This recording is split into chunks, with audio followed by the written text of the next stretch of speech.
Jack wants to get going.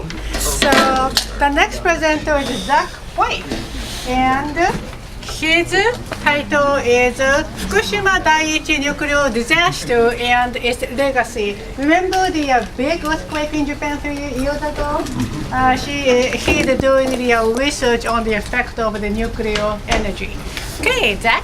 Okay. こんにちは。ホワイトザックと申します。今日は福島第一原子力発電所事故の災害とその影響について発表します。これがこの発表の概要です。この研究をしようと思ったのは、日本にいるとき、今問題になっている福島の原発事故の様子をよくテレビで見ました。日本は原子力を含めエネルギーのほとんどを輸入に頼っているため、今後原子力の代わりにどのようなエネルギーの使用が可能であるか、アメリカ人と日本人の大学生をどのように思っているのか、もっと知りたいと思ったからです。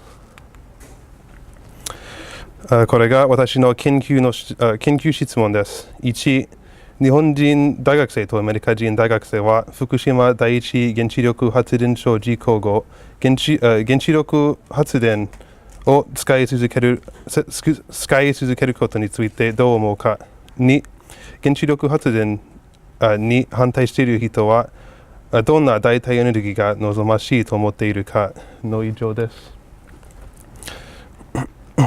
これが私の研究の背景の概要です。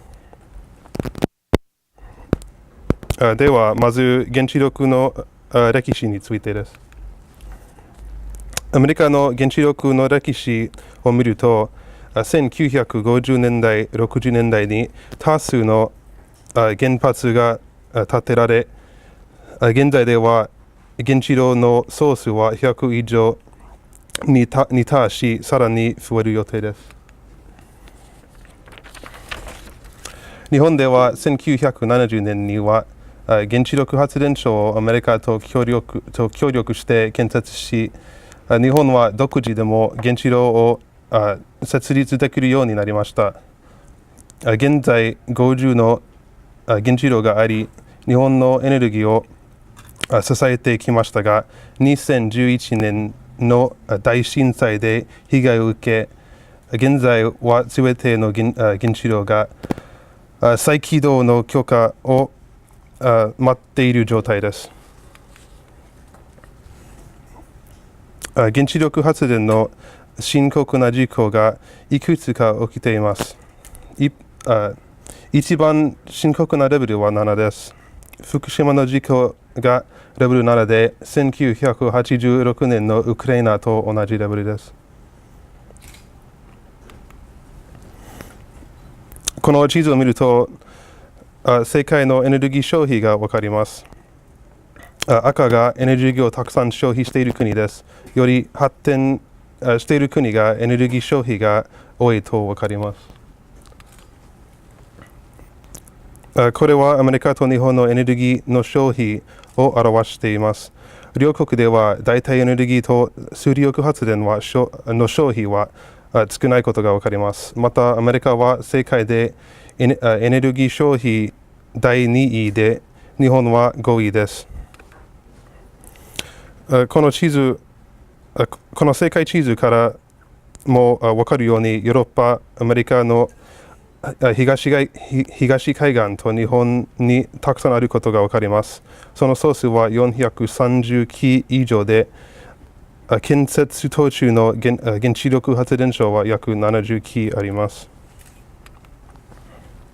このグラフからも分かるように、フランス、アメリカ、日本、エネルギーの消費が高いです。アメリカの原子力使用量は 20% 程度、日本は約 30% でしたが、日本は事故以来0% まで下がりました。ドイツやスイスでは原子発電から代替エネルギーに切り替えています。日本では今稼稼働停止しているのにかかわらず、二酸化炭素の排出量は 39% に上昇しています。この地図は代替のエネルギー生産方法を示しています。代替エネルギーは使われていますが、いまだに多くのエネルギー生産は天然ガス、石油、石炭から来ています。このグラフから多くのエネルギーが再生不可能な資源から使われていること、核エネルギーは世界の電池力生産のうち約10分の1占めていること、太陽光発電、風力発電、その他のエネルギー生産方法はあまり用いられていないことが分かります。この地図は先進国がどれだけ多く二酸化炭素を排出しているかを表しています。このグラフは産業革命後にエネルギー消費が急激に増えていることが表しています。また原子力水力発電の消費量も増えたものの、まだ少なく一層使われるようになったことも示しています。原子力発電はエネルギーを生産するにはいいのですが、維持するためには多大な費用とテクノロジーが必要な上、危険を伴います。放射性廃棄物の処理も難しい上、放射能がなくなるまで長い時間がかかります。ですから、その近くに住むことはできません。福島の事故で、菅直人前駐車は反核への思いを表明しました。代替エネルギーには太陽光発電、風力発電、水力発電、地熱発電、波力発電があります。では、ここで私の研究結果を発表したいと思います。研究の回答者は18歳から30歳の41人の日本人学生と41人のアメリカ人大学生の計82人です。ほとんどのアメリカ人はカリフォルニア出身で、日本人では東京出身の人が4分の1でした。回答者は自分が住んでいるところから一番近い原子力発電所からどこにあるか知らなかったと言っています。それでは研究質問1の結果についてお話しいたします。この表から回答者のほとんどが地球温暖化が起こっていると思っていることが分かります。これは核エネルギーの安全性について質問したグラフです。70% 以上の日本人が核エネルギーは安全ではないと答えましたが、アメリカ人の場合は半数以下にとどまりました。核エネルギーの危険性について質問したところ、4分の3の日本人が核エネルギーは危険だからやめるべきだと答えましたが、アメリカ人の意見は様々でした。原子力発電所の建設については、68% の日本人が反対ですが、アメリカ人で建設に反対した人はたった 37% でした。大半のアメリカ人と日本人は核燃料は再利用可能な代替エネルギーに変えるべきだと回答しています。ほとんどのアメリカ人は原子力発電所の近くに住みたくないと答えました。日本人は 39% が原子力発電所の近くに住みたくないと回答し、半数近くがわからないと答えました。アメリカ人の半数以上が核エネルギーの使用を減らすべきと答え、日本人は 70% 以上が核エネルギーの使用を減らすべきと答えました。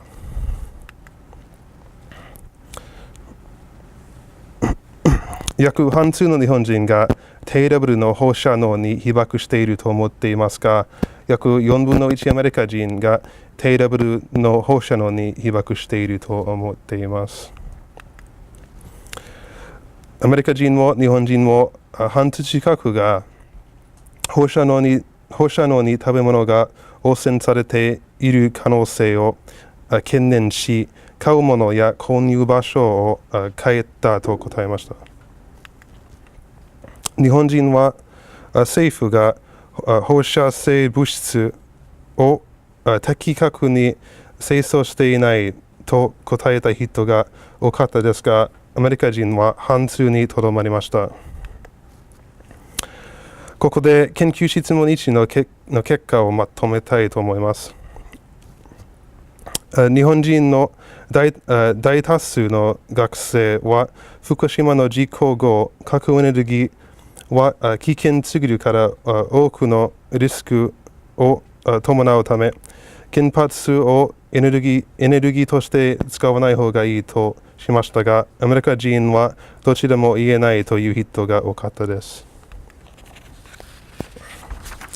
2、政府が原子力発電所を閉鎖するか否かという質問に対して、アメリカ人はいろいろな意見に分かれましたが、日本人は原子力発電所を閉鎖してほしいと思っている人が多かったです。3、日本人の多くはいくら核エネルギーは二酸化炭素の放出量が少ないといっても、核の生じには多くの危険があると考えていることが分かりました。4、両国の大多数は核燃料は再生可能なエネルギー源と取り替えるべきだとしています。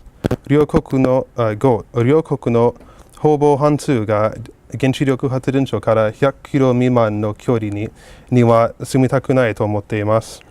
6、71% が核エネルギーの使用を減らしてほしいと思っています。7、日本人回答者のは政府が発表した放射線被爆量を信用していません。はい、それでは次に研究質問2に移ります。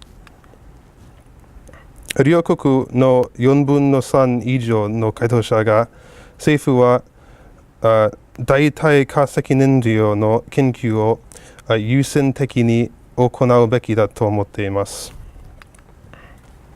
4分の3以上のアメリカ人が代替エネルギーに早くするべきだと答えましたが、日本人は半数でした。はい、4分の3アメリカ人の方が代替エネルギーの推進は今のエネルギー小体系を維持したい勢力に邪魔されていると思っています。はい、両国の多くの回答者が代替エネルギーを支持しました。はい、ここで研究質問2のまとめをしたいと思います。1、両国の人が再生可能な代替可能エネルギーの早期実現を強く望んでいる。2、アメリカの方が大手エネルギー産業が代替可能エネルギーの増加を妨がっていると思っているの以上です。それで研究の総まとめです。核によるエネルギー生産には常にリスクが伴います。地域温暖化を防止するためには代替エネルギーを利用して二酸化炭素の排出量を減らさなくてはなりません。福島の原発事故以来、両国とも政府の予算を代替エネルギー開発と実現に使うべきだとしています。また、個人の家庭での代替エネルギーを奨励するべきだと思います。経済成長と人口の増加とエネルギー消費量増加は悪循環を引き起こします。しかし、エネルギーの生産には限界があり、この研究を通して国民の一人一人が代替エネルギーに切り替える努力をしなければいけないと思いました。私も太陽光発電の家にも取り入れたいと思います。この研究の限界点は参加者が少なく地域も限定されているので一般化はできません。将来の研究の課題としてはドイツやフランスなど原発を持っている国ではどのような考えを持っているか知りたいと思います。はい、これが参考文献です。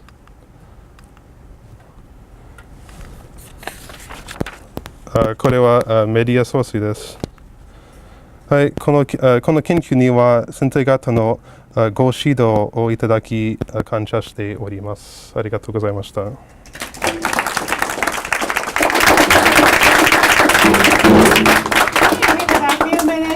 For Q&A session. Steven. I can understand why a lot of the Japanese people would be against wanting to have nuclear power plants because so many earthquakes and stuff. Yeah. But I did notice that like 94% of the people surveyed in America were California.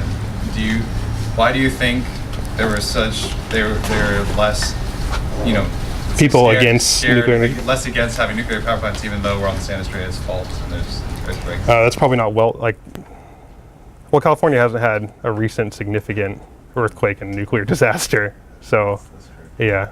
But I mean, there's only one nuclear station operating in California, Diablo Canyon Nuclear Station. Oh, that's the only one operating? I believe so, as far as I know, yeah.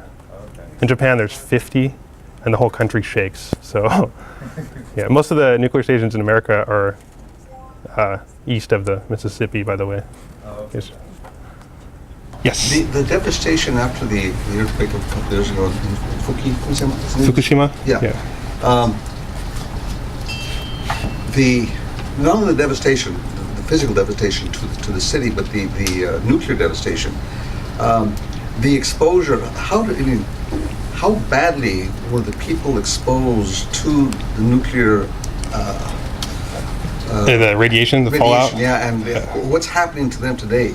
It's hard to say, but people distrust the government because they've changed the exposure limits. They used to be, if you're exposed to a certain amount, you'd live fine, but they raised it in response to Fukushima, and so that made people question how viable those were as accurate figures. And I've seen some documentaries, and what they've done is they evacuated, I believe, a 30-kilometer radius around the whole site, so no one can live there now. But they're slowly letting elderly people move back, and so there've been there were whole dairy farms and stuff in the region, and so I've seen videos of dairy farms where all the cattle have starved to death because no one's there to feed them, and it's kind of they just essentially evacuated the whole region and they've left it, and it's going to be that way for hundreds of years probably. Now, are they allowing the elderly to return because they figure, well, they're going to die? Yeah, that was their sooner than justification. later? Yeah. The elderly themselves, some of them said that. They're like, my house is here. I'm 80 years old. I'm going to move back there, whether you like it or not. And so that kind of thing happened. Nick. How much is it going to cost to refit your house for solar? Refit my house. So the cheapest. So our house consumes on average 20 kilowatts a day, and under 20 kilowatts. And so you need about 16 panels, and there's government incentives and local county incentives to install solar. So the cheapest quote I came up with was under $10,000. No, it's not. I didn't look into those yet. That's just if you bought them yourself and installed them yourself, which technically you're not supposed to do, but you can. And it's under 10 grand and that would be like a 18 kilowatt system. So. Okay, thank you very much.